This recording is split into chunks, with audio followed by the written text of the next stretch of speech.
ॲग्रोव्हिजन exhibition जरा आवाज मोठा करा आणि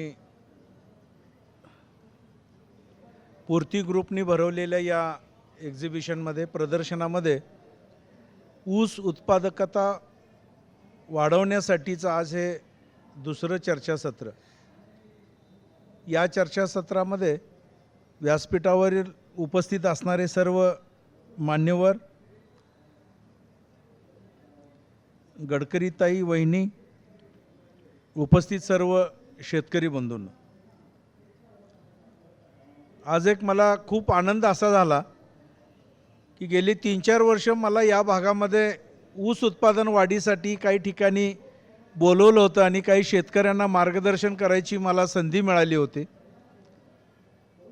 आज आता दिवेजींनी आणि राऊतजींनी सांगितलं की काही शेतकरी 90 टनावरती, काही शेतकरी 100 टनावरती आणि काही शेतकरी 105 टनाच्या पुढेही गेलेत।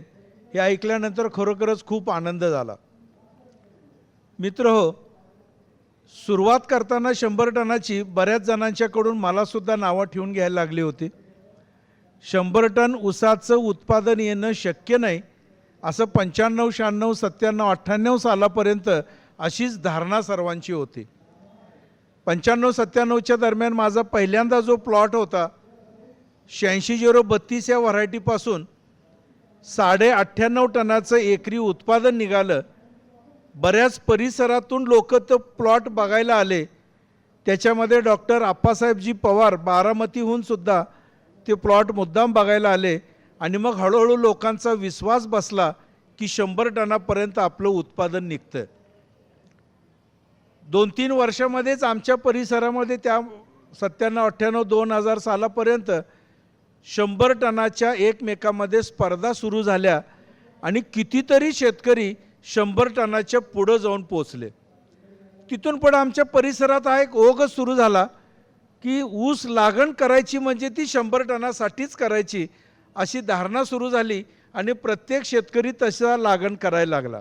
मग तो भले जाताना 60 टनावर जात असेल, 70 टनावर जात असेल, कोण 50 टनापर्यंतच थांबत असेल, पण सर्वच जण 100 टनासाठी ऊसाची लागण करायला लागले। मित्रहो, या गेली 20 वर्षामध्ये 18 वर्षामध्ये इतके अनेक शेतकरी आमच्या परिसरात तयार झालेत की ज्यांचा प्लॉट 100 टन ते 120 टन 130 टनापर्यंत उभा असलेला आपल्याला बघायला मिळतो। 2-4 शेतकऱ्यांनी 100 टन उत्पादन घेणे आणि भागातल्या बऱ्याच शेतकऱ्यांनी 100 टन उत्पादन घेणे याच्यामध्ये निश्चित फरक आहे। आमच्याकडे ती चळवळ सुरू झाली आणि प्रत्येक शेतकरी आता 100 टनाच्या स्पर्धेमध्ये आहे। सरासरी आमचा ॲव्हरेज 70-80 टनाचा निश्चितपणे झालं आहे। महाराष्ट्राचं जसं ॲव्हरेज आता यावर्षी 40 टनाचं आहे प्रति एकर, आमच्या पश्चिम महाराष्ट्रातलं सांगली जिल्ह्यातलं किंवा आमच्या कारखान्याच्या कार्यक्षेत्रामध्ये हेच ॲव्हरेज 55 टनापर्यंत सरासरी गेलं। एवढी उत्पादकता आमच्या परिसरात वाढली। आमच्याच परिसरात वाढली असं नाही, तो भागच सगळा आमचा 100 टनापेक्षा जास्त उत्पादन काढायला लागला। 4-5 वर्षापूर्वी माझ्या डोक्यात असाच विचार आला की आपण 100 टनाचं लक्ष ठेवलं आणि खूप शेतकऱ्यांना 100 टनापर्यंत पोहोचता आलं। आपण आता ह्याचं पुढचं लक्ष ठेवायचं का? विविध तज्ज्ञांशी ही चर्चा केली। आपण 100 टनापेक्षा जास्त उत्पादन घेऊ शकू का याची चर्चा झाल्यानंतर तज्ज्ञांच्या मार्गदर्शनाखाली 5-6 वर्षापूर्वीपासून एकरी 150 टन ऊसाचं उत्पादन मिळेल का अशा दृष्टीने प्रयोग आमच्याकडे आम्ही सुरू केले। वास्तविक हे सुद्धा हास्यास्पद होतं। 100 टनापर्यंत पोचता पोचता दमछाक होत होती। मग 150 टनाला जायचं कसं शक्य आहे असंही सुरुवातीला वाटायला लागलं। पण 5 वर्षापासून बरेच साखर कारखाने याच्यामध्ये उतरले आणि कारखान्यामार्फत शेतकऱ्यांचे गट निवडून त्यांना एक स्वतंत्र टीम देऊन त्यांचं माती परीक्षण करण्यापासून संपूर्ण वर्षभर त्यांना मार्गदर्शन करून त्यांचं उत्पादन 150 टनाला जाईल का असे प्रयोग आमच्याकडे सुरू झाले आणि या गेली 2-3 वर्षामध्ये ती यशस्वी देखील झाले। 2 वर्षापूर्वी चव्हाण नावाचा आमच्या इथला एक शेतकरी, आष्ट्याच्या जवळ एक 8-10 किलोमीटरवरती गाव आहे, त्याचं 150 टन 368 किलो एवढं ऊसाचं उत्पादन निघालं। आपल्याला सगळ्यांना निश्चित आश्चर्य वाटेल, मनामध्ये एखाद्या वेळेला असं येईल सुद्धा की खरं आकडेवारी असतील का? मित्र नक्की खरेच आकडेवारी आहेत, कारण कारखान्याला ऊस येताना तो ऊसाचं वजन एकदा केलं जातं, कारखान्याची टीम जाऊन त्याचं ते क्षेत्र मोजलं जातं आणि मग ती आकडेवारी जाहीर केली जाते. पहिल्या तिघांना जे आमच्याकडे बक्षीस मिळालं ते पहिल्याचं उत्पादन 150 टन 368 किलो, दुसऱ्याचं उत्पादन 146 टन प्रति एकर आणि तिसऱ्याचं उत्पादन 144 टन प्रति एकर एवढं मिळालं. ह्या तिघांनाही कारखान्याचं बक्षीस देखील मिळालं. हा सांगायचा उद्देश असा की मित्र हो, जसं आता आपल्याकडे 100 टन म्हणत काही 3-4 शेतकरी 10-20 शेतकरी आपल्याकडे पोहोचले, इथून पुढचा काळ हा नुसत्या 100 टनाचा नाही, त्याच्यासोबतच राऊत साहेबांना, दिवे साहेबांना मी विनंती करेन की 150 टनाचं लक्ष ठेवून सुद्धा आता आपल्याला कामाला सुरुवात केली पाहिजे. तिकडं आता आमच्याकडे 5-7 वर्ष झाली, आपल्याकडे रेडीमेड हे सगळं आता मिळणार आहे, आपली मानसिकता झाली आहे, त्या दृष्टीने आपण 150 टनाची सुद्धा वाटचाल करायला पाहिजे. त्यासाठी लागणारं तंत्रज्ञान आपल्याकडे सहज उपलब्ध आहे. ठिबक सिंचनची एवढी मोठी योजना आपण दिवे साहेबांनी आता सांगितली, हे जर आपण शक्य करून घेतलं तर निश्चितपणे आपण आता 100 टनाच्या पुढं सुद्धा जाऊ शकणार आहे. एक 2-4 फोटो मी मुद्दाम आपल्याला दाखवणार आहे की 150 टनाचा ऊस, 80 टनाचा ऊस, 100 टनाचा ऊस आमच्याकडे कसा असतो हे सुद्धा मुद्दाम एकदा मी आपल्याला दाखवणार आहे.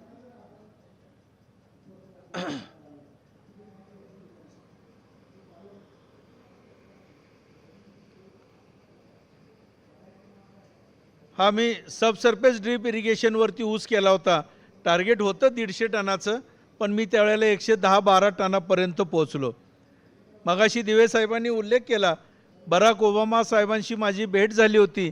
ठिबक सिंचन आणि ऊस उत्पादन या दृष्टीने त्यांच्याशी चर्चा करायची होती. जैन इरिगेशन सिस्टीम्स लिमिटेड यांच्या स्टॉलवरती मला उभारायची संधी मिळाली आणि ठिबक सिंचनमुळं 20-25 टनावरनं मी 120-22 टनापर्यंत ऊसाचं उत्पादन वाढवू शकलो, याची माहिती मला माननीय श्री बराक ओबामा साहेबांना देता आली.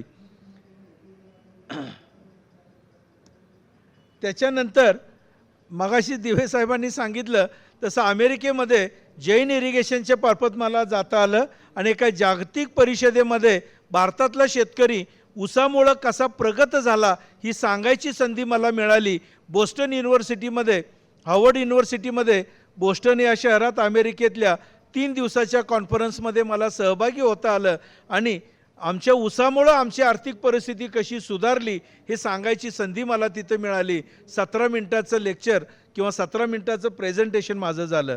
मगाशी साहेबांनी सांगितलं, राऊत साहेबांनी, रुंद सरीचे फायदे. माझ्याकडे आता या रुंद सळीमुळं 100 टन किंवा त्याच्यापेक्षा जास्त ऊसाचं उत्पादन मिळतं. हा जो फोटो आहे 86-032 आणि 0-265 हे दोन्ही एकत्र लावलेल्याचा फोटो आहे. हा एक फोटो जरा मुद्दाम आपण बघावात. याच्यामध्ये ऊसाची लांबी आपल्याला कळते. 98.5 टनाचा ऊस जो निघाला होता त्या हा ऊसाचा फोटो आहे. हा 110 टन ऊसाचं उत्पादन निघालेला ऊसाचा फोटो आहे. हा 112-14 टन ऊस निघाला त्याचा हा फोटो आहे. माजी आमदार आणि कैलासवासी सारे पाटील साहेब 150 टनाचा प्रयोग त्यांच्या शेतीमध्ये बऱ्याच जणांनी त्या भागामध्ये केलेत. दत्त सहकारी साखर कारखान्यावरती हे प्रयोग चालू होते. 146 टन उत्पादन निघालेला हा ऊस आणि सोबत कैलासवासी सारे पाटील साहेब सुद्धा त्याच्यामध्ये उभे आहेत. ऊसाचे कोंब जर चांगले आले, सुरुवात जर चांगली झाली तर 150 टन गाठता येण्यासाठी शक्यता निर्माण होते. त्या दृष्टीने हे प्रयोग आहेत. मगाशी साहेबांनी उल्लेख केला, संजीवकाचा फवारणी केल्या तर उत्पादनात वाढ होते. त्या दृष्टीने हे 2-3 फोटो दाखवलेत. पहिल्यांदा तणनाशक मारून पहिल्या प्लॉटमध्ये तणनाशकाचा वापर केला आहे. वरती भुईमुग आहे, खाली ऊसाची लागण आहे. दुसरा फोटो 20 दिवसानंतरचा आहे, याला संजीवकाची फवारणी केली आहे. तिसरा फोटो त्याच रानातला आहे. 3 संजीवकाच्या फवारणी केल्यानंतर ऊसाची वाढ कशी होत गेली ती दाखवली. चौथ्या फवारणीनंतर हा ऊस असा दिसतो. याचं उत्पादन यावर्षी 98 टनापर्यंत गेलं आहे. हाही दुसरा फोटो असाच आहे की ज्याच्यामध्ये संजीवकाच्या फवारण्या केलेत. त्याच ठिकाणचे फोटो थोडेसे 20-20 दिवसाच्या अंतराने घेतलेले आहेत. शेवटच्या टप्प्यामध्ये 4 फवारणी झाल्यानंतर म्हणजे 40-50-60 दिवसातच एवढा ऊस तिथं मोठ्या प्रमाणात वाढलेला आहे. काही आंतरपिकाचे फोटो आहेत. भुईमुगाचं आंतरपीक, झेंडू फुलाचं आंतरपीक आहे. आमच्याकडे आता हळदीच्या पिकामध्ये सुद्धा ऊस लागण करायची पद्धत सुरू झाली आहे. चांगल्यापैकी त्याच्यामध्ये यश येते. सबसर्फेस ड्रीप इरिगेशन आणि त्याच्यामध्ये रोपांची लागण हा फोटो आहे. बरेच आता आमच्याकडे तणांचा त्रास होता लवाळ्याच्या तणाचा त्रास फार व्हायला लागला आहे.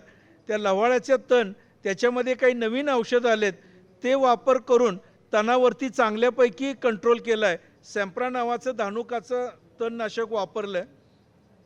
2 फोटो मुद्दाम असे दाखवलेत की एका बाजूला तण आहे आणि एका बाजूला ते औषध वापरल्यानंतर पूर्ण रिकामं क्षेत्र झालं आहे. मुद्दाम हा फोटो दाखवला आहे की तणांचा ह्या लवाळ्याचा फार मोठा त्रास ऊस पिकामध्ये शेतकऱ्याला होतो. ऊस पीक असताना या लवाळ्यासाठी त्या औषधांनी चांगल्यापैकी कंट्रोल येतो. इथं सुद्धा तसाच फोटो आहे. एका बाजूला लवाळा आणि दुसऱ्या बाजूला ते तणनाशक वापरलं. मी सुरुवातीला 96 साली साहेब ठिबक सिंचन केलं त्यावेळेचा हा फोटो आहे.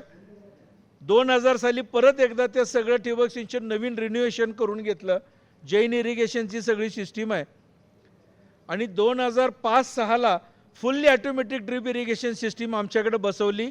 50-54 एकरावरती ऊस पिकाला फुल्ली ऑटोमॅटिक ड्रीप सिस्टीम पहिल्यांदा आमच्याकडे बसली आणि त्याच्यानंतर मग सगळ्या महाराष्ट्रभर त्याचा प्रसार झाला. पाणी कमी पडायला लागलं, पाऊस कमी आहे, नवीन नवीन स्कीम आम्ही आणायला लागलो. जैन इरिगेशनच्या मार्फत 12 इंची पाईपलाईन करून परत एकदा नवीन पाणी आता आम्ही आणलं आहे. त्यामुळे ऊसाचं क्षेत्र आमच्याकडे आमच्या परिसरामध्ये चांगल्यापैकी आमच्या ग्रुपमध्ये वाढतं आहे. काही सत्कार सातत्याने होत राहतात. माननीय पवार साहेबांच्या हस्ते सुद्धा सत्कार झाला आहे. शेतीनिष्ठ पुरस्कार मिळाला त्यावेळेचा फोटो आहे. कृषीभूषण पुरस्कार मिळाला त्यावेळेचा हा फोटो आहे. काही परदेशातले पाहुणेसुद्धा ऊस पीक बघायला येतात. माझा तो ऊस पीक बघायला आला त्यावेळेचा एक तो फोटो आहे. माझा गौरव आहे म्हणून मी दाखवतो. पवार साहेबांनी सुद्धा शेतीला माझ्या भेट दिली होती ऊस पिकाला, त्यावेळेचा हा फोटो आहे. तामिळनाडू भागातनं खूप शेतकरी आमची शेती बघायला येतात. खूप शेतकरी असं ऊस बघून प्रभावित होतात आणि 100 टनाकडे त्यांची वाटचाल सुरू राहते. Subsurface drip irrigation system Jain irrigation मार्फत बसवली गेली त्यावेळेचा हा फोटो. त्याच ठिकाणी रोपाची लागण करायला करत असतानाचा हा फोटो आहे.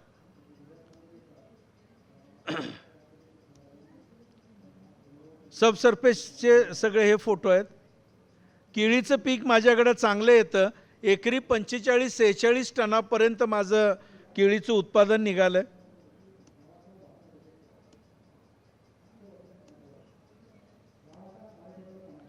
बरेचसेच कृषी अधिकारी देखील शेतीला भेट देतात.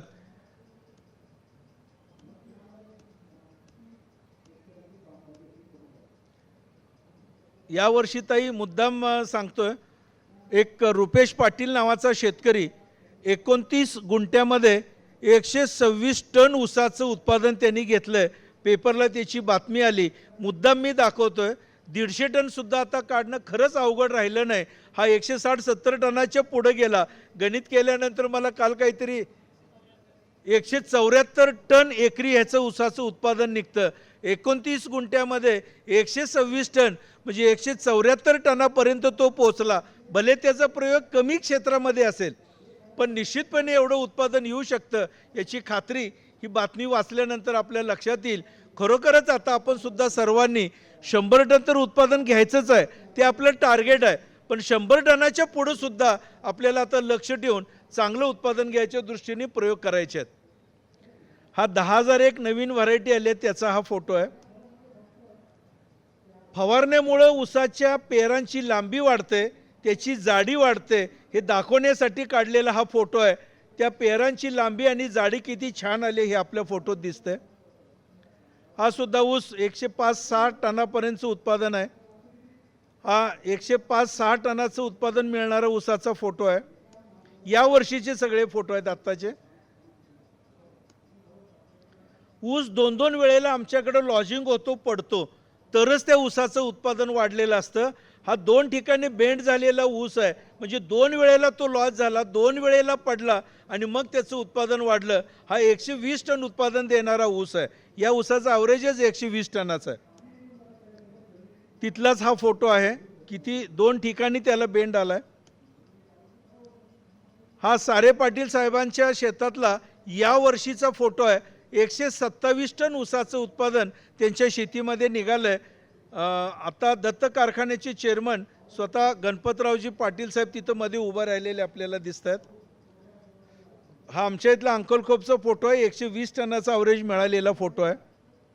हा साधारणतः 112-14 टनाचा फोटो आहे। एकच ऊसाची चांगली माहिती आहे, चांगल्या व्यक्तीसोबत मैत्री ही ऊसासारखी असते। मैत्रीची एक व्याख्या केली होती, मला आवडली म्हणून मुद्दाम सगळ्यांना सांगतोय। चांगल्या व्यक्तीसोबत मैत्री ही ऊसासारखी असते। तुम्ही त्याला तोडा, घासा, पिरगळा, ठोका किंवा ठेचून बारीक करा, तरी अखेरपर्यंत त्यामधून गोडवाच बाहेर येईल, अशी मैत्री असावी। मित्रहो, मुद्दाम फोटो दाखवले। या फोटोमुळे आपल्याला निश्चित खात्री झाली असेल की 100 ते 150 टन ऊसाचं उत्पादन आपल्याला घेणं आता फारसं अवघड राहिलेलं नाही। त्या दृष्टीने आपण आता सर्वांनी चर्चा करायला सुरुवात केली पाहिजे। आता 10 टनाचं उत्पादन 20 टनावर कसं जाईल, 20 टनाचं उत्पादन 40 टनावर कसं जाईल, एवढ्यापुरतं मर्यादित न राहता प्रत्येकाने लक्ष आता 100 टन, 80 टन, 90 टन, 150 टन असंच ठेवायचं आहे। त्या दृष्टीने मी माझ्या शेतीमध्ये काय प्रयोग केले, मी काही तज्ज्ञांच्याकडून मार्गदर्शन घेतलं आणि मग मी कसं त्याच्यामध्ये वाटचाल केली। 100 टन उत्पादन घेण्यासाठी, 150 टन उत्पादन घेण्यासाठी आपल्याला काय काय बारकावे समजावून घ्यावे लागतील, या दृष्टीने मला जी काही माहिती मिळाली आहे ती मी आपल्यासमोर आता सांगणार आहे। मित्रहो, एकरी 100 टन ऊस उत्पादन घेणं खरंच आता सहज शक्य झालं आहे, अवघड राहिलेलं नाही। आमचं तर आता 150 टनाचं लक्ष आहे। एकरी 100 टन, एकरी 80 टन, एकरी 150 टन, एकरी 174 टन ऊस घ्यायचा असेल तर याच्या पाठीमागं काय तंत्रज्ञान करावं लागेल? फार मोठं काहीतरी वापरावं लागेल का? फार त्याच्यामध्ये वेगवेगळ्या गोष्टी कराव्या लागतील का? खरं तर असं आता काहीच राहिलेलं नाही। फार सोपं तंत्रज्ञान आहे। आपण ऊसाची शेती करत असताना ज्या काही गोष्टी आता आपण शेतीमध्ये करतो त्याच गोष्टी या शेतीमध्ये करायच्या आहेत। फक्त प्रत्येक गोष्ट करत असताना त्याच्या पाठीमागचं शास्त्र थोडंसं आपण समजावून घ्यायचं आहे, म्हणजे मग आपण 80-90 टन 100 टनाला सहजासहजी जाऊ शकतो। राऊत साहेबांनी मगाशी इथल्या एका शेतकऱ्याचा उल्लेख केला, ज्याचं आता उत्पादन 90-92 टन 95 टनापर्यंत जातं आहे। ऊस तुटून त्याचा आपल्या कारखान्याला येतोय।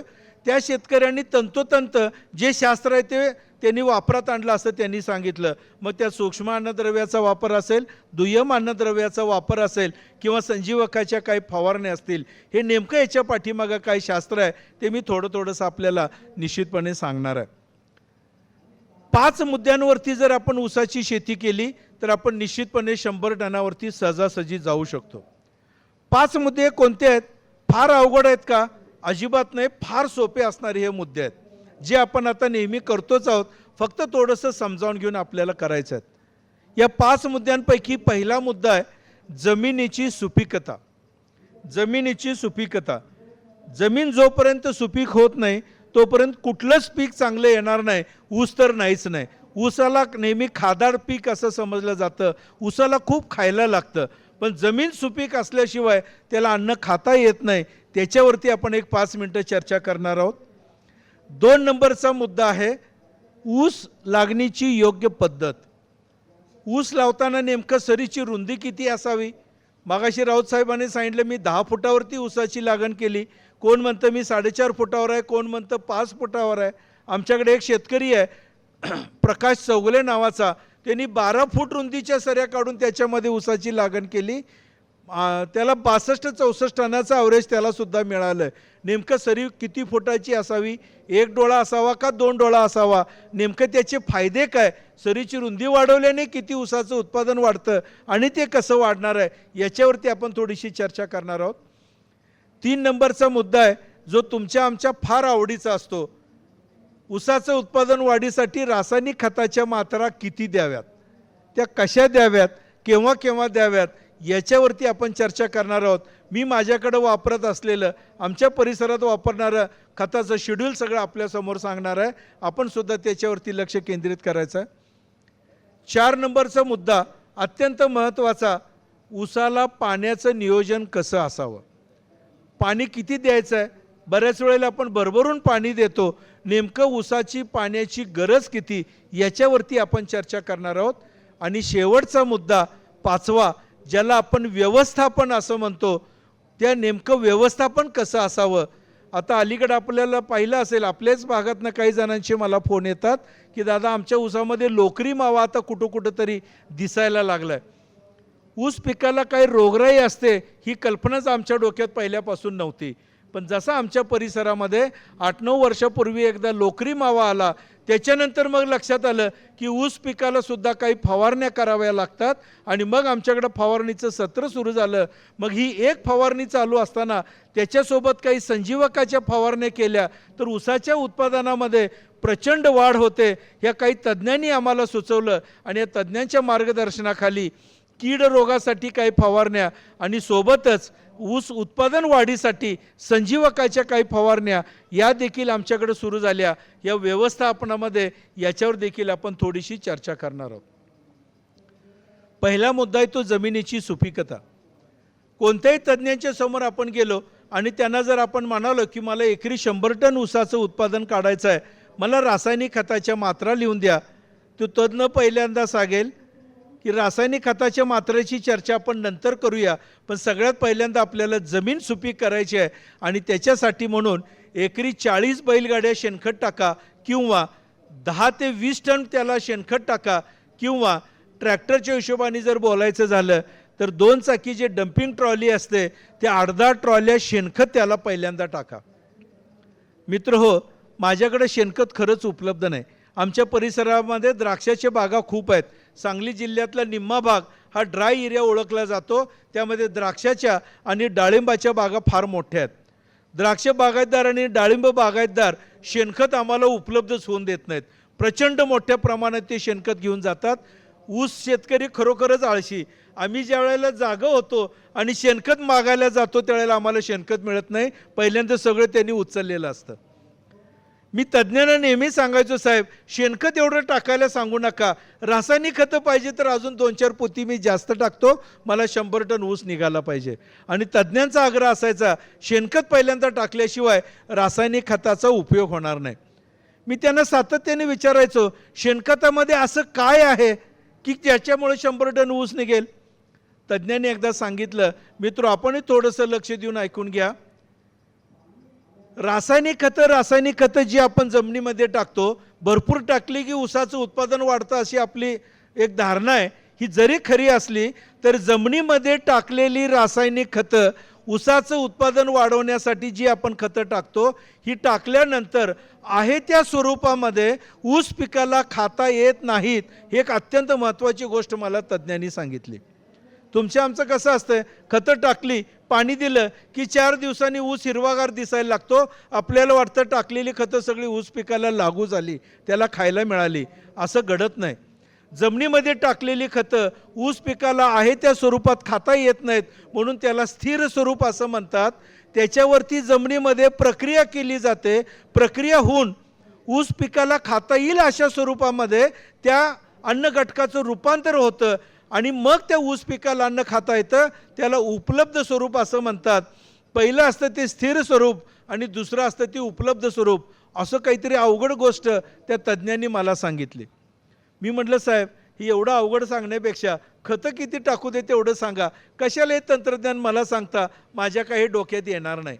ते म्हटले दादा थोडंसं ऐकून घ्या, टाकलेले खतं ऊस पिकाला आहे तशी खाता येत नाहीत म्हणून त्याला स्थिर स्वरूप म्हणायचं. इंग्लिशमध्ये त्याला फिक्स फॉर्म असं म्हणतात.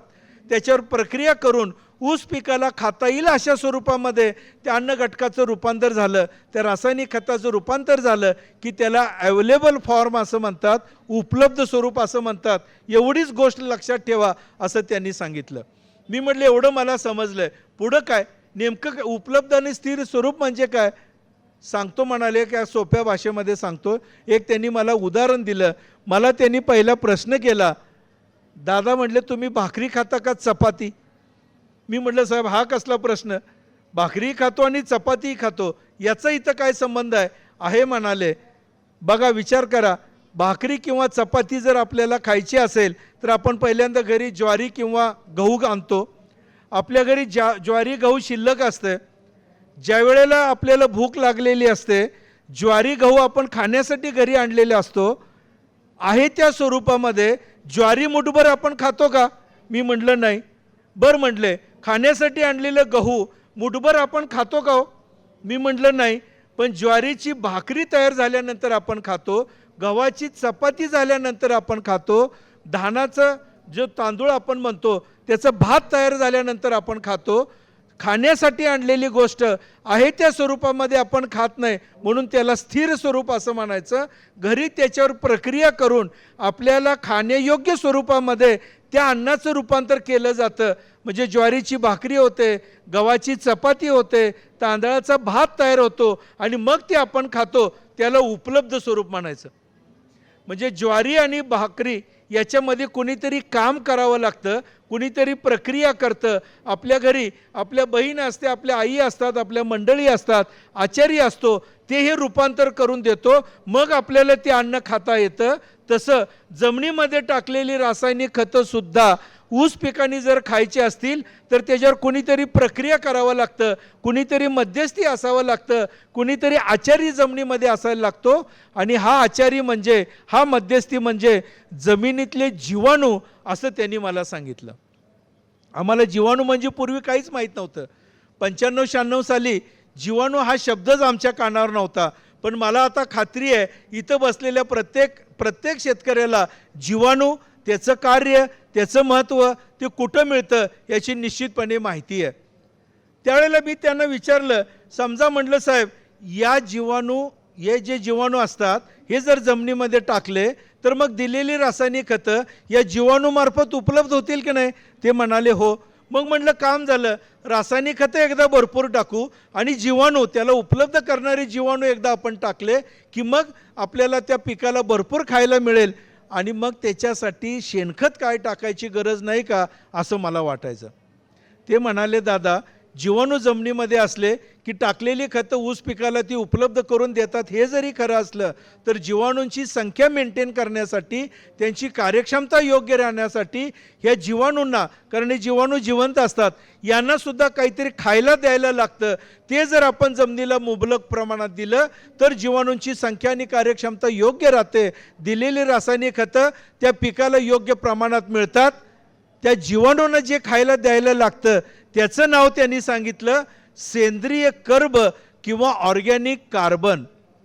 जमिनीमध्ये आपण माती परीक्षण ज्या वेळेला पहिल्यांदा करतो, पहिल्या ज्या 4-5 ज्या रिझल्ट येतात त्याच्यामध्ये सामू किती आहे, EC किती आहे आणि त्यासोबत ऑर्गॅनिक कार्बन जमिनीमध्ये किती आहे ह्याचं परीक्षण करून दिलं जातं. जमिनीमध्ये ऑर्गॅनिक कार्बनची पातळी जर जास्त चांगली असेल तर जीवाणूंची संख्या आपोआप वाढलेली असते, कार्यक्षमता चांगली असते. त्यामुळे टाकलेली खतं ऊस पिकाला मोठ्या प्रमाणात मिळतात. पण ऑर्गॅनिक कार्बन हे आपल्या जमिनीमध्ये कमी आहे. आपल्या सर्व महाराष्ट्रामध्ये जर विचार केला, जिथं तापमान आपलं थोडंसं जास्त आहे, या तापमानामध्ये जमिनीतला ऑर्गॅनिक कार्बन हा नेहमी विघटन होत राहतो आणि त्याची टक्केवारी फार जमिनीमध्ये कमी आहे. आमच्याकडे 0.3 ते 0.5 एवढाच, अर्धा टक्का ऑर्गॅनिक कार्बन जमिनीत आहे. आपल्या परिसरामध्ये तीच परिस्थिती आहे. जमिनीतला ऑर्गॅनिक कार्बन जर वाढला तर टाकलेली रासायनिक खतं पिकाला योग्य प्रमाणात खाता येतात. म्हणजे ऑर्गॅनिक कार्बन आपल्याला वाढवावा लागेल. मध्यंतरी अशी चर्चा झाली साहेब, आफ्रिकेमधले काही देश आहेत ते एवढे सुपीक आहेत तिथल्या जमिनी, त्याला मुख्य कारण तिथला ऑर्गॅनिक कार्बन हा 2% नैसर्गिकच जास्त आहे. तिथं काहीच करायचं नाही, तिथं धान्य पेरायचं, ते काढायलाच जायचं, अशी त्या देशामधली परिस्थिती आहे. आपल्याकडे असं होत नाही. आपल्याकडे असलेल्या या तापमानामध्ये ऑर्गॅनिक कार्बन 0.5% जास्त वाढत नाही. आणि मग तो जर ऑर्गॅनिक कार्बन आपल्याला वाढवायचा असेल तर तो मिळतो फक्त सेंद्रिय खतातून. त्यामुळे जमिनीमध्ये सेंद्रिय खताचा मुबलक पुरवठा आपल्याला करावा लागेल. योग्य प्रमाणामध्ये सेंद्रिय खतं टाकायला लागतील. ही जी सेंद्रिय खतं आहेत, ही जी काही 5-7 चांगली सेंद्रिय खतं आहेत, त्यातलं सगळ्यात 1 नंबरचं सेंद्रिय खत जर कोणतं चांगलं असेल, उत्तम सेंद्रिय खत कोणतं असेल तर ते शेणखत आहे.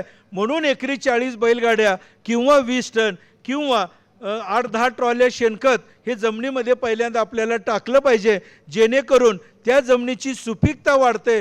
सुपीकता वाढते म्हणजे सेंद्रिय कर्बाची पातळी वाढते. जेवढा सेंद्रिय कर्ब चांगला तेवढं उत्पादन चांगलं येणार आहे. शेणखत टाकल्यानंतर एकच काम आहे का त्याचं सेंद्रिय कर्ब वाढवणे? नाही, त्याच्याबरोबर अजून अनंत कामं ते चांगली करतं. जसं पाणी, उपलब्ध पाणी, चांगलं पाणी धरून ठेवायची क्षमता त्याची वाढते. वेगवेगळ्या ॲसिडची निर्मिती ते करतं. वेगवेगळ्या हार्मोन्सची निर्मिती त्याच्यातून होते, जेणेकरून त्या ऊस पिकाच्या दृष्टीने अत्यंत चांगल्या गोष्टी त्याच्यामध्ये आपोआप सिक्रेट होतात, तयार होतात. शेणखताचे खूप फायदे आहेत, पण आपल्या दृष्टीने सेंद्रिय कर्ब वाढवणे हा एक अत्यंत महत्त्वाचा भाग, जेणेकरून ते जीवाणूंना खायला मिळेल, जीवाणूंची संख्या वाढेल, कार्यक्षमता वाढेल. टाकलेली खतं या जीवाणूमार्फत ऊस पिकाला मोठ्या प्रमाणात उपलब्ध होतील आणि आपलं ऊसाचं उत्पादन वाढेल. सगळ्यात पहिली गोष्ट, जमिनीमध्ये सुपीकता वाढवण्यासाठी सेंद्रिय खताचा वापर करावा. मी साहेबांना म्हटलं, साहेब हे जरी सगळं खरं असलं तर माझ्याकडे शेणखत उपलब्ध नाही, याला पर्याय काय आहेत का? कारण शेणखत टाकल्याशिवाय गत्यंतर नाही हे मला कळालं. जमिनी सेंद्रिय कर्बाची पातळी वाढवायला सेंद्रिय खतच टाकली पाहिजेत. मी त्यांना विचारलं की शेणखत माझ्याकडे नाही, त्याला काय पर्याय आहेत का? साहेबांनी सांगितलं, म्हटले भरपूर पर्याय आहेत, मी सांगतो. सगळ्यात पहिला पर्याय त्यांनी सांगितला, शेणखताला सगळ्यात उत्तम पर्याय, शेणखताला सर्वात उत्तम पर्याय फक्त शेणखत, असंच त्यांनी सांगितलं. म्हणजे शेणखताला पर्यायच नाही आहे, सगळ्यात उत्तम पर्याय फक्त शेणखत. मी आपल्या साहेबांना म्हटलं, साहेब चेष्टा न करता आपले पुढचे पर्याय काय असले तर सांगा. शेणखताला सर्वात उत्तम पर्याय जरी शेणखत असला तरी अजून काहीतरी असतील. साहेब म्हणाले, शेणखताला उत्तम पर्याय फक्त शेणखत, पण शेणखत नसेलच तर मग बाकीचे पर्याय त्यांनी सांगायला सुरुवात केली. आणि ते पर्याय असे होते, एका एकरामध्ये पोल्ट्री खत 1 ते 1.5 टन वापरलं तर बऱ्यापैकी शेणखताला पर्याय होऊ शकतो. त्याचबरोबर गांडूळ खत, जे आता आपण सगळेजण आपण स्वतःच्या शेतीमध्ये तयार करू शकतो, एकरी 2 ते 3 टन जर आपण वापरलं तर तोही बऱ्यापैकी शेणखताला बऱ्यापैकी पर्याय होऊ शकतो. किंवा अखाद्य पेंडी, ज्यांना आपण कडू पेंड असं म्हणतो, जसं करंजी पेंड आहे, एरंडी पेंड आहे, लिंबोळी पेंड आहे, ज्या जनावरांना सुद्धा खायला घालता येत नाहीत, अशा पेंडींचा जर वापर आपण केला तर जमीन चांगल्यापैकी सुपीक होते. 200 ते 500 किलो या पेंडींचं मिश्रण जर आपण वापरलं तर चांगल्यापैकी जमिनीमध्ये सेंद्रिय कर्बाची पातळी वाढते. पण अलीकडं आपण बघितलं असेल, पेंडींच्या किमती फार महाग झालेत. आपण पेंडच म्हणतो ना इकडे, पेंडींच्या किमती फार महाग झालेत.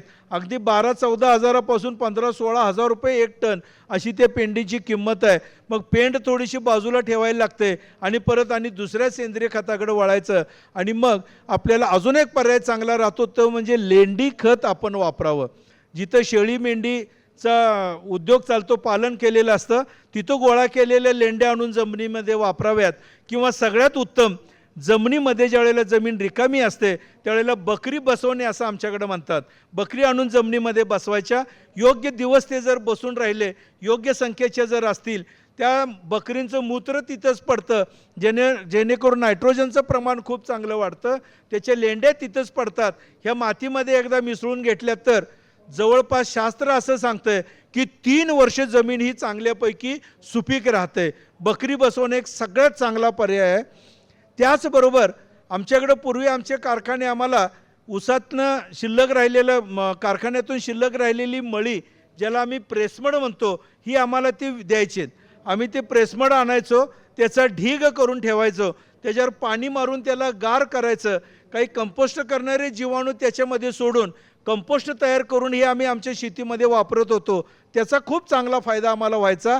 पण गेली 15 वर्ष झालं आमचा कारखाना आम्हाला याच प्रेसमडपासून उत्कृष्ट असं कंपोस्ट खत तयार करून देतो. गेली 14 वर्ष मी एकरी 8 ते 10 टन लूज कंपोस्ट हे आम्ही शेतीला वापरतो. आणि 100 ते 150 टनाचे सगळे प्रयोग निव्वळ ह्या कंपोस्ट खतावरती माझे चालू आहेत. एवढं त्या कंपोस्ट खताचं महत्त्व आहे. आपल्यासुद्धा कारखान्यामध्ये ह्या कंपोस्ट खताची निर्मिती होते. हे जर कंपोस्ट खत योग्य मात्रेमध्ये आपण जर वापरलं तर शेणखताला हा सुद्धा एक बऱ्यापैकी पर्याय होऊ शकतो. अजून एक शेवटचा पर्याय आमच्याकडे आहे आणि तो म्हणजे इथं बसलेल्या प्रत्येक शेतकऱ्यांना माहिती आहे, पण वेळेअभावी आपण तो करत नाही आणि तो पर्याय म्हणजे हिरवळीचं खत करायचं. हिरवळीचं खत करायचं. जमिनीमध्ये ताग किंवा दहीच्या ज्याला आपण सोनबोरू म्हणता, ही एकरी ज्या प्रमाणात असेल 20-22 किलो टाकायचा. त्याच्यासोबत एक पोतं DAPचं सुरुवातीलाच टाकायचं. 20-22 दिवसांनी त्याला एक पोतं युरिया टाकायचा. एक 1200-1500 रुपये जादा खर्च होतात. एवढं टाकून 40-45 दिवसामध्ये हा सोनबोरू साधारणतः 10-12-14 फूट उंचीचा येतो. एक नंबरची त्याची जाडी येते आणि असा आलेला सोनबोरू जमिनीमध्ये जर आपण गाडला तर तिथून पुढे 1 महिना ते 1.5 महिन्यामध्ये चांगल्यापैकी हा कुजतो. उत्कृष्ट असं जमिनीमध्ये सेंद्रिय खताची निर्मिती होते. शास्त्रज्ञ असं सांगतात, एका वेळेला केलेल्या हिरवळीच्या खताचा त्याची जर जोड लावायची असेल तर एका एकरामध्ये 50 बैलगाड्या शेणखत टाकल्यानंतर जो फायदा होतो तो एका हिरवळीच्या खतामुळे होतो. मित्र हो, हे मी 1995 साली ऐकलं. तेव्हापासून आज तागायत ऊसाची लागण करण्यापूर्वी किमान एकदा तरी मी ह्या हिरवळीचं खत करतो. ताग किंवा दहीच्याचं पीक गाडलं जातं, जमीन अत्यंत सुपीक करून घेतली जाते आणि नंतर सऱ्या मी काढतो आणि या सऱ्या जी काढलेल्या असतात त्या सरीमध्ये कारखान्याचं मिळणारं कंपोस्ट खत मी त्याच्यामध्ये टाकून घेतो. मातीमध्ये ते चांगलं त्या सरीतल्याच मातीमध्ये मिसळून घेतो आणि मग ऊसाची लागण करतो. मित्र हो, याच्याकडे थोडंसं लक्ष आपल्याला द्यायला पाहिजे. कोणतीही जमीन सुपीक झाल्याशिवाय त्याचं उत्पादन, कुठल्याही पिकाचं उत्पादन चांगलं येणार नाही. ऊस पीक प्रचंड खादाड पीक आहे, त्याला भरपूर खायला लागतं. नुसतं जमिनीमध्ये टाकलं की त्याला खायला मिळालं असं होत नाही. टाकलेलं अन्न घटक त्याला खायचं असतील तर जमिनीमध्ये जीवाणूच हे चांगल्यापैकी काम करू शकतात आणि जीवाणू जर चांगले जमिनीमध्ये वाढवायचे असतील तर त्यांना सेंद्रिय कर्ब खायला द्यायला पाहिजे आणि सेंद्रिय कर्ब जर आपल्याला पुरवायचं असेल तर त्याला सेंद्रिय खतच दिलं पाहिजे.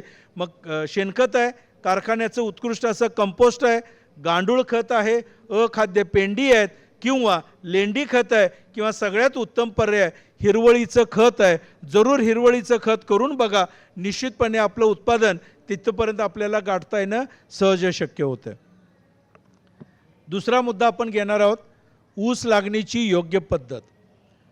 ऊसाचं जर उत्पादन वाढवायचं असेल तर ऊसाची लागण आपण कशी करायची हे समजावून घेणं अत्यंत गरजेचं आहे. 2-4 पिकं जर आपल्या नजरेसमोर असतील, आपण बघितलं असेल, द्राक्षाची बाग जर आपण बघितली तर त्या 2 ओळीमधलं सरीतलं अंतर 8 फूट किंवा 10 फूट असतं. 5-7 फुटावरती एक झाड लावलेलं असतं. डाळिंबाची बाग जर आपण बघितली तर एका एकरामध्ये 300 किंवा 350 डाळिंबाची झाडं लावलेली असतात. पूर्वीच्या आपल्या आंब्याच्या बागा जर बघितल्या तर 30 बाय 30 फुटावरती आंब्याची पूर्वी लागण केली जायची. केळीची बाग जर आपण बघितली, केळीची लागण 6 फूट बाय 5 फुटावरती एक रोप अशा पद्धतीची लागण असते. मला नेहमी एक प्रश्न पडायचा, केळीची बागेमध्ये 6 बाय 5 फुटावरती जर झाडं रोपं लावली तर एका एकरामध्ये 1452 रोपं बसतात. याचं उत्पादन जर माझं 45 टन निघत असेल तर मी लागण करताना 6 बाय 5 न करता 3 बाय 2 फुटावर लावले तर साधारणतः केळीची रोपं बसतील 3000. मग या 3000 रोपांचं उत्पादन माझं दुप्पट वाढणार नाही का? 90 टन केळीचं उत्पादन निघणार नाही का? असं माझ्या नेहमी डोक्यात यायचं. असं घडत नाही. प्रत्येक रोपाला त्याला जेवढी पानं वाढलेली असतात त्या प्रत्येक पानावरती वरनं पडणारा सूर्यप्रकाश, त्याचं होणारं फोटोसिंथेसिस याच्यावरती त्याचं उत्पादन अवलंबून असतं. त्याची जेवढी कॅनॉपी वाढते तेवढी त्याला जागा देणं अत्यंत गरजेचं आहे, तर त्या पिकाचं उत्पादन मिळेल. तसं ऊसाचं सुद्धा त्याची पानं जेवढी वाढतात त्याला तेवढी जागा जर मिळाली आणि मग त्याला सूर्यप्रकाश घेता आला तर ऊसाचं त्याची जाडी उंची वाढेल, त्याचं उत्पादन चांगलं येईल. म्हणून त्याला तेवढी जागा देणं अत्यंत गरजेचं आहे. आणि यानुसार शास्त्रज्ञांनी मग असं ठरवलं, सांगितलं, नैसर्गिकरित्या प्रत्येक ऊसवाल्या शेतकऱ्यांनी हे लक्षात ठेवलं पाहिजे, नैसर्गिकरित्या एका एकरामध्ये पक्व ऊसांची संख्या, पक्व ऊस म्हणजे जो कारखान्याला तुटून जातो, ज्याला रस त्याच्यामध्ये चांगला तयार झाला आहे, ज्याची रिकव्हरी योग्य आली आहे, अशा पक्व ऊसांची संख्या 35,000 ते 45,000 असते. एका एकरामध्ये 35,000 ते 45,000 असते. सरासरी 40,000 ऊस एका एकरामध्ये जगतात. आपण लागण करतो, दाट लागण करतो, सऱ्या बारीक काढलेल्या असतात. सुरुवातीला फुटव्यांची संख्या जी असते, तयार ऊस होणाऱ्या ऊसाची संख्या जी असते, ती सुरुवातीला 2-2.5 लाखापासून 8-10 लाखापर्यंत आपण फुटवे घेतो. त्यातले शेवटी जगतात किती? फक्त 40,000. इथून पुढं आता प्रत्येक ऊसवाल्या शेतकऱ्यांनी 40,000 हा आकडा आपल्या पक्क लक्षात ठेवला पाहिजे. 40,000पेक्षा जास्त ऊस एका एकरामध्ये जगत नाहीत, कारण त्यांना जो पाहिजे असणारा सूर्यप्रकाश आहे, त्या सूर्यप्रकाशाच्या हिशोबाने 40,000 ऊसाची संख्या एका एकरामध्ये जगते. मी मगाशी म्हणालो तसं एका एकरामध्ये आपण फुटवे घेतो 2 लाखापासून 10 लाखापर्यंत. आश्चर्य वाटत असेल, एवढे फुटवे आपण घेतो का? हो, निश्चितपणे आपल्याकडे एवढे फुटवे असतात. जगणारे 40,000 वजा करता हे राहिलेले फुटवे जे 2-3 लाख फुटवे असतील, ह्या जगणाऱ्या ऊसाच्या बरोबरीने हे राहिलेले फुटवेसुद्धा जमिनीत टाकलेलं अन्न जे जीवाणूमार्फत उपलब्ध होतं, असं अन्न खात खात ते सुद्धा वाढत असतात. आणि पहिल्या 4-5-6 महिने हे सगळे फुटवे एकत्रित अन्न खात खात वाढतात. 5-6 महिन्यानंतर एकमेकावरती ऊसाची सावली पडायला लागते, पानं एकमेकाच्या सावलीमध्ये यायला लागतात आणि मग त्यातला एखादा ऊस कमकुवत होतो आणि तो पहिल्यांदा मरतो, मग दुसरा मरतो, तिसरा मरतो. ह्या फुटव्यांची एकमेकामध्ये मरण्याची स्पर्धा चालू होते आणि 40,000 ऊस वगळता उरलेले सगळे फुटवे 5-6 महिन्यापासून 10-12 महिन्यापर्यंत हळूहळू मरून जातात. ते आपोआप मरतात, त्याला आपल्याला काय करावं लागत नाही. मित्र हो, हे आपोआप मरतात तर मग त्याच्याकडे लक्ष देणं गरजेचं आहे का? निश्चितपणे गरजेचं आहे. कारण हे नुसते मरत नाहीत, हे जेवढे दिवस त्या जमिनीमध्ये जगले तेवढे दिवस आपण जमिनीत टाकलेलं अन्न, जे अन्न जगणाऱ्या ऊसाला मिळायला पाहिजे, त्यातला हिस्सा हे मरणारे फुटवे ते अन्न खातात, समान पद्धतीने खातात आणि मग हळूहळू मरून जातात. त्यांना खाऊन मरणारे फुटवे असं म्हणतात. यांची संख्या जगणाऱ्यांच्यापेक्षा फार जास्त असते. त्यामुळं टाकलेल्या अन्नातला बराच मोठा हिस्सा हे खाऊन मरणारे फुटवे खाऊन जातात आणि जगणाऱ्याला फार कमी अन्न शिल्लक राहतं आणि तेवढंच अन्न खाऊन मग त्याचं उत्पादन आपल्याला 30 टन, 40 टन, 50 टन याच्या पुढं मग मिळत नाही. याच्यासाठी एकच गोष्ट केली पाहिजे, खाऊन मरणारे जे फुटवे आहेत त्यांची संख्या आपल्याला कमी केली पाहिजे.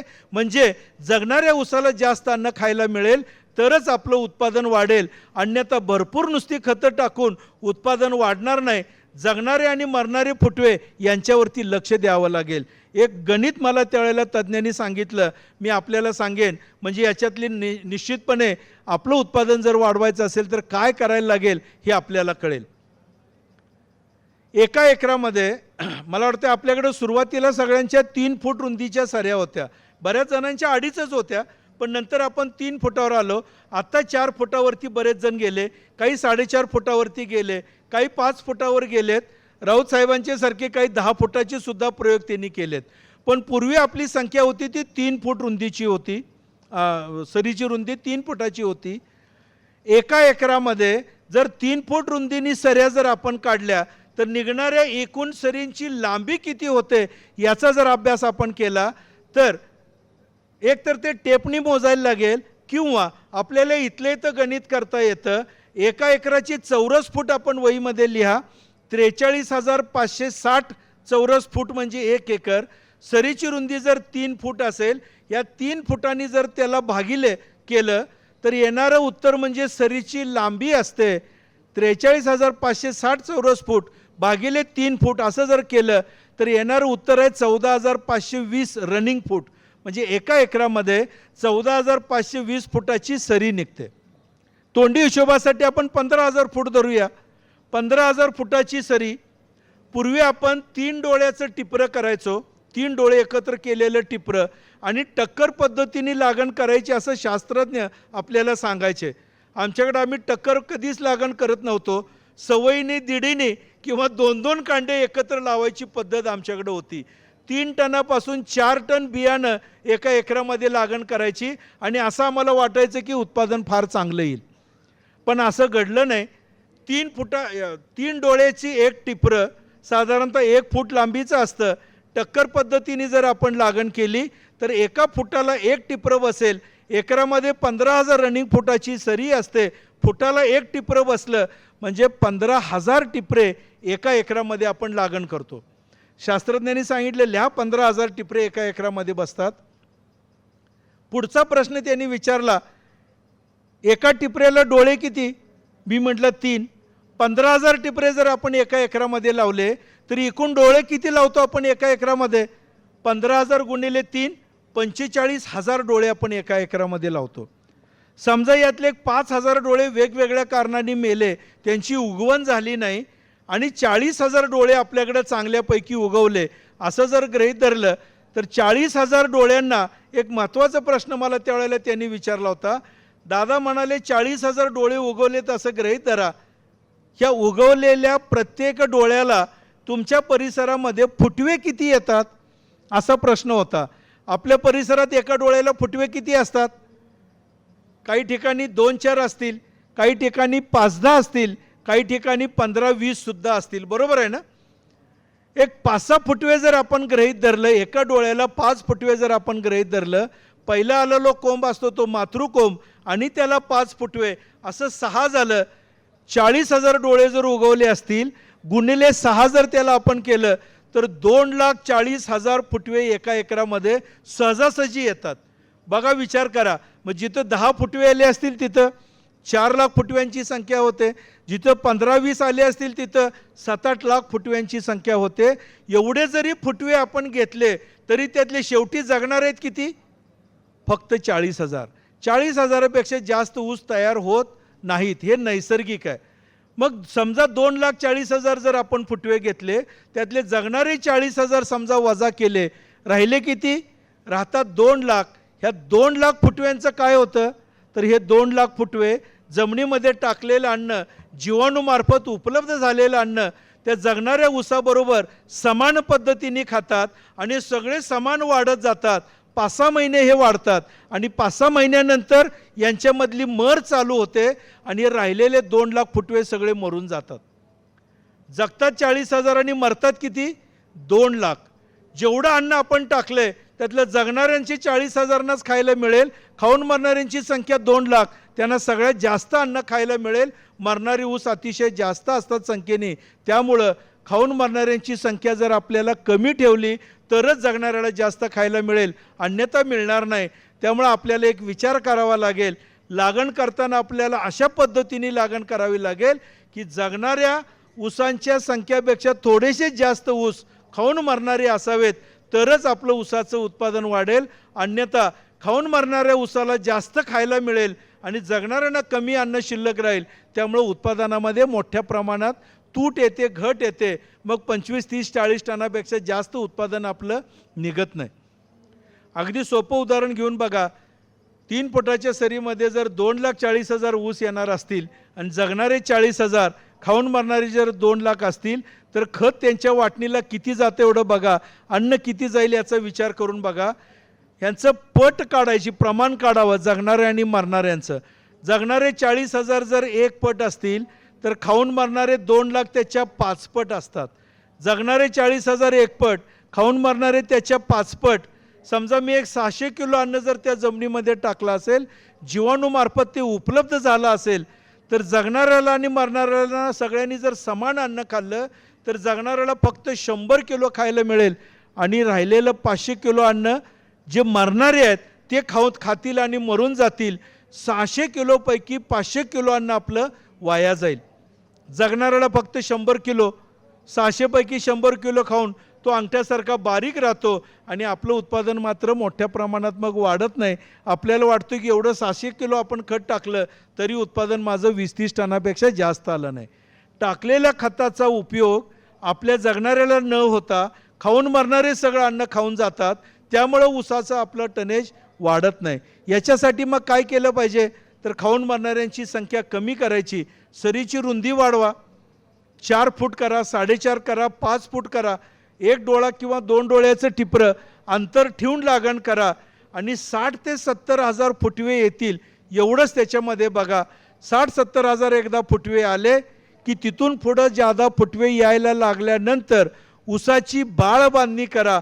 ऊसाच्या बुडक्याला जर 3 ते 4 इंच मातीची भर लावली की ऊसाचे फुटवे येण्याचं थांबतात, तिथून पुढे जास्त फुटवे येत नाहीत. बाळबांधणी करणं अत्यंत गरजेची असते. साधारणतः 60 ते 70 दिवसाच्या दरम्यान ऊसाला जर 3-4 इंच मातीची भर लावली तर आलेले फुटवे तेवढेच पुढं वाढत राहतील. जादा फुटवे जे येऊन अन्न खाऊन मरणारे आहेत, जे अन्न आपल्या वाया घालवतात, ते फुटवे तिथं थांबतात आणि मग आहे त्याच फुटव्यांना भरपूर अन्न खायला मिळतं आणि त्याची वाढ चांगली होते आणि 100 टनापर्यंत आहे त्याच अन्नामध्ये 100 टनापर्यंत सुद्धा उत्पादन आपल्याला मिळू शकतं. सुरुवातीपासून फुटव्यांची संख्या योग्य ठेवणं अत्यंत गरजेचं आहे. भौगोलिक परिस्थितीनुसार 4 फुटाची सरी किंवा 4.5 फुटाची सरी किंवा 5 फुटाची सरी ही काढावी. उदाहरणार्थ खोल काळी जमीन जर असेल तर सरळ 5 फूट रुंदीची सरी काढा. पॉवर टिलरने याच्यामध्ये भरणी उत्कृष्ट अशी करता येते, उत्पादन अतिशय चांगलं येतं, फुटव्याची संख्या योग्य राहील. मध्यम काळी जमीन असेल तर 4.5 फुटाची सरी काढा. डोळे अंतर ठेवून लागण करा. फुटवे योग्य प्रमाणात राहतील, उत्पादन आपल्याला अतिशय चांगलं मिळेल. याच्यामध्ये सुद्धा पॉवर टिलरनी भरणी करता येते. मध्यम मुरमाड किंवा माळाची जमीन असेल तर 3 फुटाची सरी काढा. 2 सऱ्यामध्ये ऊसाची लागण करा. 3री सरी रिकामी सोडा, ज्याला आपण जोड ओळ पद्धत म्हणतो, पट्टा पद्धत म्हणतो. अशी जर आपण लागण केली तर 2 ओळीच्या मध्ये अंतर 3 फुटाचं राहील, पट्ट्याचं अंतर 6 फुटाचं राहील. पट्ट्यामध्ये पॉवर टिलरनी भरणी करता येते आणि मधल्या 3 फुटाच्या सरीमध्ये बैलांनी मशागत करून आपल्याला सरीला भर लावता येते. असं जर आपण केलं तर दुसऱ्या 4.5 फूट आणि 5 फुटापेक्षा सुद्धा जोडोळ पद्धतीमध्ये ऊसाचं उत्पादन अतिशय चांगलं येईल. माळाच्या जमिनीमध्ये जोडोळ पद्धतीने ऊसाची लागण असावी. याच्यासाठी मात्र बैल लागतात. पॉवर टिलरचा जर उपयोग करायचा असेल तर 4.5 फुटाची सरी आणि 5 फुटाची सरी जरूर आपण काढा. निश्चितपणे संख्या योग्य राहते आणि ऊसाचं उत्पादन आपल्याला अपेक्षित गाठता येतं. म्हणून सरीची रुंदी अत्यंत महत्त्वाची आहे. 6 फुटाची सरी जर काढायची असेल तर पॉवर टिलरनी भरणी त्याच्यामध्ये एवढी चांगली होत नाही. त्याच्यासाठी 4 चाकी जे छोटे ट्रॅक्टर असतात, जसा कुबोटो आहे किंवा बरेचसेच ट्रॅक्टर आज बाजारात आलेत, यांनी भरणी त्याला करावी लागते. आपल्याकडे उपलब्ध साधन सामग्री, बैल आहेत का, पॉवर टिलर आहे का, किंवा 4 चाकी ट्रॅक्टर आहे का छोटा, जो भाड्याने आपल्याला मिळेल किंवा स्वतःचा असेल, त्या दृष्टीने सरीची रुंदी ठरवा. सगळ्यात उत्कृष्ट सरीची रुंदी ही जोडोळ पद्धत आहे किंवा 4.5 फुटाचा सलग पट्टा असावा. अशी जर लागण आपण केली तर उत्कृष्ट असं उत्पादन आपल्याला मिळू शकतं. 1 डोळा का 2 डोळे ह्याची जर लागण करायची असेल तर विचार करून ठेवा. खोल काळ्या जमिनीमध्ये शक्यतो 2 डोळ्याचं टिपरं करायचं आणि 8 ते 10 इंचाचं अंतर ठेवून ऊसाची लागण करा. खोल काळ्या जमिनीत पाण्याचा निचरा व्यवस्थित होत नाही, अशा वेळेला डोळ्यांची उगवण होण्याची टक्केवारी फार कमी राहते आणि मग ऊस गॅप फार पडतो उगवणीला. त्यामुळं 2 डोळ्याचं टिपरं करून 8 ते 10 इंच अंतर ठेवून लागण करा, व्यवस्थित उगवण चांगली होईल. मध्यम जर जमीन असेल तर त्याच्यामध्ये आडसाली लागण असेल तर 1 डोळ्याचं टिपरं 2 फुटावरती 1 डोळ्याची लागण करा. पूर्व हंगामी किंवा हंगामी लागण करणार असाल तर 2 डोळ्याचं टिपरं आणि 8 ते 10 इंच अंतर ठेवून त्याच्यामध्ये सुद्धा लागण करावी. जर माळाची जमीन असेल, मध्यम मुरमाड जमीन असेल तर 1च डोळ्याचं टिपरं करायचं. मग त्याला आडसाली लागण असू द्या, पूर्व हंगामी असू द्या किंवा हंगामी लागण असू द्या. फक्त आडसाली लागणीच्या वेळेला 2 डोळ्यातलं अंतर 2 फुटाचं ठेवा, पूर्व हंगामीच्या वेळेला 1.5 फुटाचं अंतर ठेवा आणि हंगामीच्या वेळेला 1 फुटाचं अंतर ठेवा. 1च डोळ्याची टिपऱ्याची लागण केली तर बियाणं फार कमी लागतं. अगदी 500-600 किलो बियाणामध्ये सुद्धा 1 एकराची लागण पूर्ण होते आणि आपल्याला अपेक्षित उत्पादन गाठता येतं. मित्रहो, याच्यानंतर एक विषय राहिला अत्यंत महत्त्वाचा, तो म्हणजे रासायनिक खताच्या मात्रा.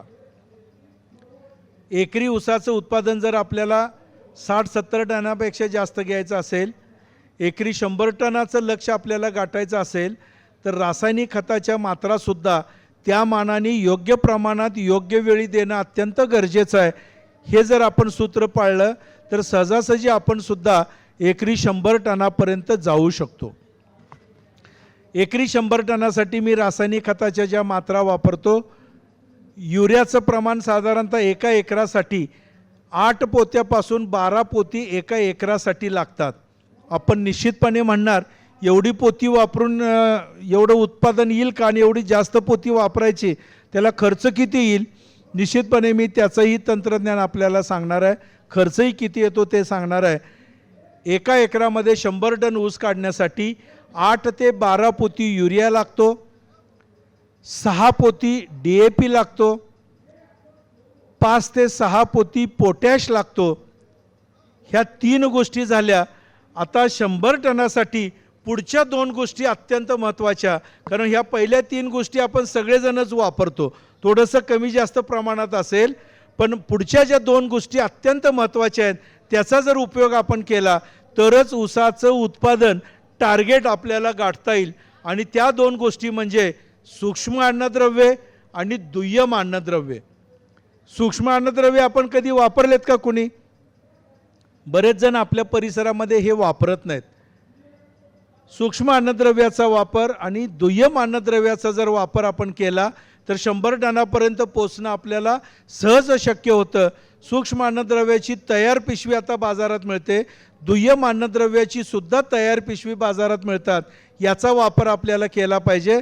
सूक्ष्म अन्नद्रव्ये ज्याच्यामध्ये 5-6 घटक एकत्रित केलेले असतात, त्याच्यामध्ये फेरस आहे, झिंक आहे, मोलॅब्डियन आहे, बोरॉन आहे, मॅंगनीज आहे, अशा 5-6 गोष्टी एकत्र केलेलं त्याचं प्रमाण एकमेकाशी ठरलेलं असतं.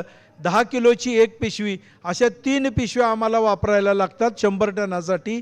गंधक वापरायला लागतो 30 किलो आणि मॅग्नेशियम सल्फेट 50 किलो. एवढ्या गोष्टी वापरायला पाहिजेत. म्हणजे बघा, 8 ते 12 पोती युरिया, 5 ते 6 पोती DAP, 5 ते 6 पोती पोटॅश, सूक्ष्म अन्नद्रव्ये 30 किलो, गंधक 30 किलो आणि मॅग्नेशियम सल्फेट 50 किलो. एवढी खतं जर आपण त्या जमिनीला योग्य वेळेला दिली तरच आपल्याला एकरी 100 टन ऊसाचं उत्पादन घेता येतं. मित्रहो, एवढी खताची एकूण किंमत होते ती साधारणतः 18 ते 22 हजार रुपये या दरम्यान याची किंमत होते. पण 18 ते 22 हजार जर रासायनिक खतावरती आपण खर्च केलात आणि थोड्याशा फवारणीची जोड आपण त्याला दिली तर निश्चितपणे आपण 100 टनापर्यंत पोचू शकतो. आणि आपल्याच परिसरामध्ये 100 टन गाठणारे आता बरेचसे शेतकरी तयार झालेत. त्यांचं उदाहरण मगाशी आपण आता ऐकलेलं आहे. अशा शेतकऱ्यांच्या प्लॉटवरती जरी सुद्धा आपण जाऊन आलात तरी बरंचसं तंत्रज्ञान आपल्याला इथले आहे ते सुद्धा मिळू शकेल. याच्यानंतर पाण्याचं नियोजन आहे. फार सोपं गणित आहे पाण्याचं नियोजन. ऊसाला पाणी माणसासारखं द्यायचं आहे, एवढंच एक वाक्य जर आपण लक्षात ठेवलं तरी पाण्याचं नियोजन आपल्याला कळेल. उंट नावाचा प्राणी असतो. असं म्हणतात या उंटाला एकदा पाणी जर आपण आज पाजलं तर पुढं 8-10 दिवस त्याला पाणी नाही दिलं तरी चालतं असं म्हणतात. माणसाला असं चालेल का हो? नाही चालणार. माणसाला दररोज पाणी लागेल. दररोजच नव्हे तर त्याला जेव्हा तहान लागले तेव्हा पाणी लागेल आणि जेवढी तहान लागले तेवढंच पाणी त्याला लागेल. तहान लागली म्हणून तो एकदम 10-20 लिटर पाणी पिईल का? नाही पिणार. त्याला जेवढी तहान लागली तेवढं आणि जेव्हा तहान लागली तेव्हा असं त्याला पाणी लागेल. ऊस पिकाला सुद्धा पाणी अशाच प्रकारे द्यायचं आहे, माणसासारखं पाणी द्यायचं. ऊसाला जेव्हा तहान लागली तेव्हा आणि जेवढी तहान लागली तेव्हा तेवढंच असं जर पाणी आपण देऊ शकलो तर 100 टन ऊसाचं उत्पादन आपल्याला गाठता येतं. आमच्याकडची परिस्थिती थोडीशी वेगळी होती. महिन्यातनं एखादं पाणी भरपूर द्यायचं आणि पुढचा महिना त्याला पूर्णपणे तहानलेला ठेवायचं, उपाशी ठेवायचं. असं न करता एका महिन्यातनं एक पाण्याचे फेर न देता 15 दिवसातनं 2 वेळेला दिलं तर उत्पादन अजून वाढेल. 8-8 दिवसातनं एकदा असं महिन्यातनं 4 फेर दिले तर अजून ऊसाचं उत्पादन वाढेल. किंवा दर 4थ्या दिवशी जर पाणी आपण दिलं तर अजून ऊसाचं उत्पादन वाढेल. दर दुसऱ्या दिवशी जर आपण पाणी देऊ शकणार नाही आपण. पाटानं पाणी दर 2-4 दिवसातनं आपल्याला पाजता येणार नाही. पण काही साधनं आता बाजारामध्ये अशी उपलब्ध आहेत की जेणेकरून रोज ऊसाची जेवढी पाण्याची गरज आहे तेवढंच आपण पाणी देऊ शकतो. असं जर दिलं तर आपलं ऊसाचं उत्पादन 100 टनच काय तर 150 टन सुद्धा गाठता येणं सहज शक्य आहे. आणि हे साधन म्हणजे ठिबक सिंचन. हे पक्का आता आपल्याला लक्षात ठेवायचं आहे. केंद्र शासन, राज्य शासन ठिबक सिंचन जोडण्यासाठी मुद्दाम त्याला अनुदानसुद्धा मोठ्या प्रमाणात देतं किंवा मागाशी दिवे साहेबांनी सांगितलं कारखान्यामार्फतसुद्धा चांगल्यापैकी त्याला स्कीम योजना राबवलेली आहे. ठिबक सिंचन जर आपण जोडलं तर दिवसाला त्या ऊस पिकाला जेवढी पाण्याची गरज आहे तेवढंच पाणी आपण त्याला देऊ शकतो आणि मग ऊसाचं अपेक्षित उत्पादन आपल्याला गाठता येतं. त्यामुळं मोजून पाणी ऊसाला दिलं पाहिजे. पाटानं जर पाणी द्यायचं असेल तर शक्यतो थोडं थोडं पाणी आणि सारखं सारखं कसं देता येईल या दृष्टीने त्याला पाणी द्यावं. लांब सऱ्या करून पाणी देणे, खोल काळी जमीन असेल तर एक आड एक सरीला पाणी देणे, अशा पद्धतीचं नियोजन करा.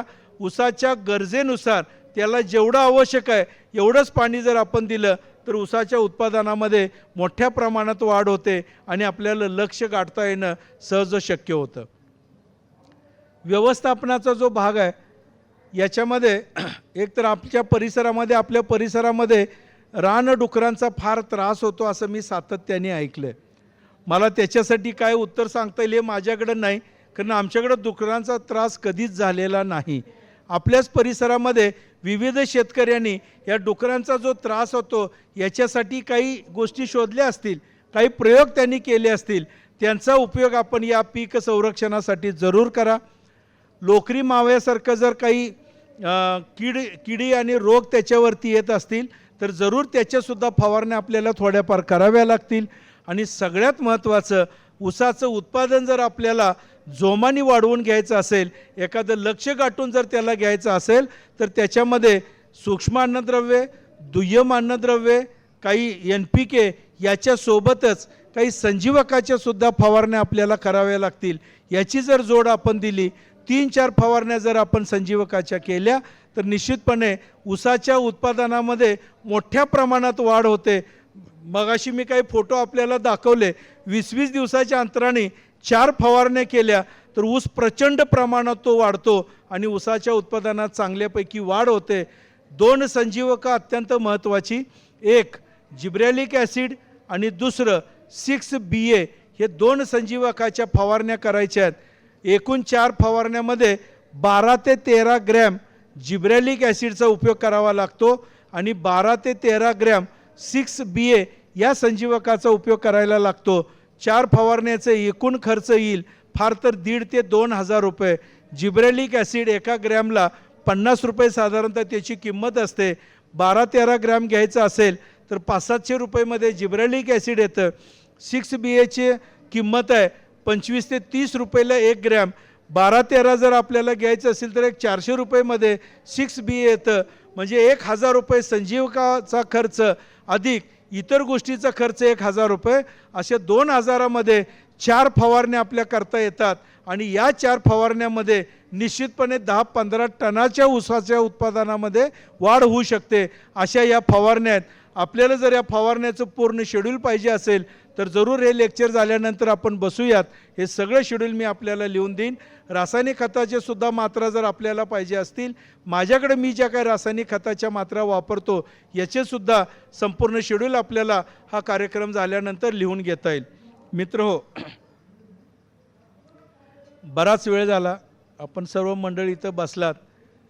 एकरी 100 टन किंवा 150 टन ऊसाचं उत्पादन घेण्यासाठी जे 5 मुद्द्यांवरती आपल्याला लक्ष केंद्रित करायचं आहे, ह्या 5 मुद्द्याची आपण माहिती अत्यंत शांतपणे ऐकून घेतलीत. पहिला मुद्दा जमीन सुपीक करायचा आहे. दुसरा मुद्दा ऊसाची योग्य पद्धतीने लागण करायची आहे, कारण 60-70 हजारापेक्षा जास्त फुटवे घ्यायचे नाहीत, त्यामुळे सरीची रुंदी वाढवायची आहे. 3 नंबरचा मुद्दा, ऊस पिकाला जे खायला लागणारं अन्न आहे, जसं NPK बरोबरच सूक्ष्म अन्नद्रव्ये आणि दुय्यम अन्नद्रव्ये वेगवेगळ्या वेळेला विभागून योग्य वेळेला योग्य मात्रेमध्ये त्याला द्यायचे आहेत. 4था मुद्दा अत्यंत महत्त्वाचा, पाण्याचं योग्य नियोजन करायचं आहे. आणि 5वा मुद्दा पीक संरक्षण आणि त्याच्याबरोबर उत्पादन वाढीसाठी काही संजीवकाच्या फवारण्या अशा करायच्या आहेत. या 5 मुद्द्यांवरती जर आपण लक्ष केंद्रित करून आपल्याच परिसरामध्ये याचा उपयोग जर आपण केलात तर आमच्यासारखंच या पश्चिम महाराष्ट्रामध्ये फार मोठ्या प्रमाणात आज आघाडी घेतल्याचं चित्र दिसतं. तसं 100 टनसुद्धा आपल्याकडे सहज शक्य आहे. आणि आपण जर मनात आणलं तर 150 टनसुद्धा याच परिसरामध्ये निश्चितपणे उत्पादन आपल्याला घेता येईल अशी परिस्थिती आपल्यातल्या काही 4-5-7 शेतकऱ्यांनी करून दाखवल्या। तशाच पद्धतीने आपण सुद्धा या ऊस शेतीकडे बघावं अशी मी इच्छा आज इथं व्यक्त करतो। आपण बराच वेळ शांतपणे बसून मी माझ्या शेतीमध्ये केलेले प्रयोग अत्यंत शांतपणे ऐकून घेतलेत, त्याबद्दल आपले आभार मानतो। पूर्ती ग्रुपनी आणि ॲग्रोव्हिजननी आपल्यासारखे इथल्या तज्ज्ञ शेतकऱ्यांच्या पुढं मला बोलण्याची संधी त्यांनी प्राप्त करून दिली, त्यामुळे या ॲग्रोव्हिजनचा आणि पूर्ती ग्रुपचा मी आभार मानतो। आपलं पुन्हा एकदा आभार मानून मी थांबतो। जय हिंद, जय महाराष्ट्र। माझ्याकडे एक व्हॉट्सअपचा ग्रुप आहे। व्हॉट्सअपच्या ग्रुपची माहिती आपल्याला बऱ्याच जणांना झालेली आहे, कारण बरेचसेच आपल्या भागातले मेंबर्स माझ्या त्या ग्रुपमध्ये आहेत। 2 वर्षापूर्वी हा ग्रुप सुरू झाला। फक्त ऊस पीक आणि ऊस पीक याचीच चर्चा या व्हॉट्सअपच्या ग्रुपवरती केली जाते। 6300 मेंबर्स या माझ्या व्हॉट्सअपच्या ग्रुपमध्ये आहेत। रोज सकाळी एक त्यांना ही माहिती दिली जाते। 65 ग्रुप माझ्याकडे आता तयार झालेत। 65 ग्रुपमध्ये ऊस उत्पादन वाढीसाठीची माहिती दररोज दिली जाते। वेगवेगळे प्रश्न त्याच्यात विचारले जातात। मला जेवढे त्याची उत्तरं माहिती आहेत ती मी त्यांना देतो। शिवाय एखादं उत्तर मला जर माहीत नसेल तर तज्ज्ञांच्याकडून याची माहिती घेतली जाते। त्या शेतकऱ्याला मात्र उत्तर ते पोहोचवलं जातं। या ग्रुपचा फायदा असा झाला की संपूर्ण महाराष्ट्रामध्ये बऱ्याच शेतकऱ्यांनी 100 टन किंवा त्याच्यापेक्षा जास्त उत्पादन प्रत्यक्ष त्यांची ओळख नसताना, प्रत्यक्ष त्यांनी माझं लेक्चर न ऐकता सुद्धा केवळ त्या व्हॉट्सअपच्या माध्यमातून येणारी माहिती वाचून त्यांचं सुद्धा मोठ्या प्रमाणात उत्पादन वाढलं। 120-130 टनापर्यंत सुद्धा उत्पादन त्यांचं गेले असे त्यांचे मेसेजसुद्धा मला येतात। आपल्याला जर या ग्रुपमध्ये सामील व्हायचं असेल तर माझा मोबाईल नंबर लिहून घ्या। मला तुमचं नाव आणि पत्ता इंग्लिशमध्ये टाईप करून जर पाठवलात तर येत्या 8-10 दिवसात किंवा 15 दिवसामध्ये आपलं नाव त्या ग्रुपमध्ये समाविष्ट केलं जाईल आणि दररोज आपल्याला ऊस पिकाची माहिती मिळत राहील। आपले जर काही प्रश्न असतील त्याच्यावरती आपण जर विचारलं तर निश्चितपणे त्याचं उत्तरसुद्धा आपल्याला मिळेल। एक माहिती आपल्याला देईन। मध्यंतरीच्या काळामध्ये आपल्या देशाचे पंतप्रधान अमेरिकेमध्ये गेले होते। डिजिटल इंडिया या विषयावरती त्यांची चर्चा चालली होती आणि त्या चर्चेमध्ये त्यांनी एक मुद्दाम आपल्या महाराष्ट्रातल्या शेतकऱ्यांचा उल्लेख केला। त्या उल्लेखामध्ये आमच्या ग्रुपचा सगळ्यात महत्त्वाचा भाग होता। हे आवर्जून मला सांगायला आनंद होतो, कारण त्यांनी त्यावेळेला असं म्हणाले होते की महाराष्ट्रातले शेतकरी विशिष्ट अशा पिकाची माहिती एकमेकाला देतात आणि चांगल्यापैकी त्यांचं उत्पादन वाढलंय। तो व्हॉट्सअपच्या ग्रुपचा माध्यम आहे असा त्यांनी त्याचा उल्लेख केला होता।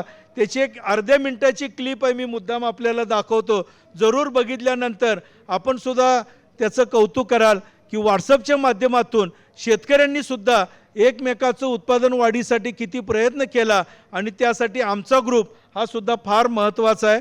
त्या दृष्टीने ही क्लिप आहे। याचा आवाज मला नाही वाटत तिथे येतो का नाही, याचा आवाज येत नसावा। Yes, they were familiar with the language of digital world. And farmers in Maharashtra states have created a WhatsApp group to share information on farming practices, not only recipes. Customers more than creators. मित्र हो, अशा या ग्रुपमध्ये ज्याचं कौतुक पंतप्रधान मोदीजींनी सुद्धा केलंय, अशा या ग्रुपमध्ये जर आपल्याला सामील व्हायचं असेल आणि ऊस उत्पादनाबद्दल सातत्याने माहिती घ्यायची असेल तर जरूर मला आपला फोन नंबर, ज्याच्यावरती व्हॉट्सअप ग्रुप आहे असा फोन नंबर मी सांगणाऱ्या आता नंबरवरती पाठवा। फक्त नाव आणि पत्ता इंग्लिशमध्ये टाईप करून पाठवावा। आणि एक गोष्ट आजच लक्षात ठेवावी की या ग्रुपवरती फक्त ऊस पीक आणि ऊस पिकावरती चर्चा केली जाते, इतर कुठल्याच विषयावरती चर्चा केली जात नाही। माझा मोबाईल नंबर आहे 9404 36 75 18 18 9404 36 75 18। परत एकदा आपल्या सर्वांचा आभार मानून मी थांबतो. जय हिंद, जय महाराष्ट्र.